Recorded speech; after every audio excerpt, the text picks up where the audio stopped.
পাকিস্তানে কৈছে যে ভাৰতে বোলে ভয় কৰে পাকিস্তানক, কিন্তু পাকিস্তানে গম পোৱা নাই যে ভাৰত কেনেকুৱা বস্তু, এনেকুৱা বস্তু যি ভাৰতক এতিয়া মানে পাকিস্তানে ভয় কৰিব লগা বাধ্য হৈ যাইছে। পাকিস্তানে আমাক মানে ভাৰতক কৈছে না ভয় কৰা বুলি, কাশ্মীৰ বোলে পাকিস্তানক লাগে। কাশ্মীৰটো কিন্তু পাকিস্তানে নাপায়, কাশ্মীৰটো আমাৰ ভাৰতৰ আছিল, ভাৰততে থাকিব আৰু সাৰা জিন্দগী ভাৰততে থাকিব। সেইকাৰণে হিন্দুস্তান জিন্দাবাদ।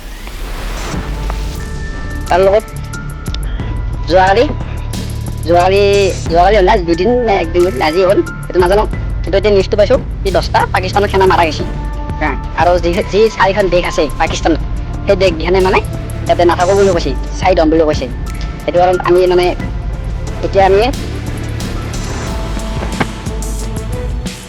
পাকিস্তান শেষ কৰি দিব পাৰি, ইমান শক্তিশালী হৈ উঠিছে ভাৰত। পাকিস্তানীসকলক কৈছো অলপ সাৱধানে থাকিবি দেই, ভালদৰে থাকিবি। ভাৰতৰ বুজি পাইছে না, কিন্তু পাছত পস্তাবি। এতিয়া হাকাৰ লাগিছে না এই জেগাত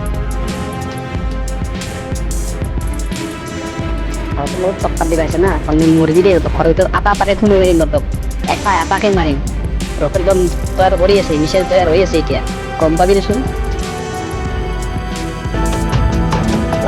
উঠি আছে এতিয়া মাৰিব সেনেকুৱা লাগি আছে ন তহঁতক, সন্দেহ জোকাই গৈছে না ভাৰতক, তহঁতে গম পাই যাবি ভাৰত কেনে বস্তু, কেনেকুৱা শক্তিশালী গম পাই যাবি দেই।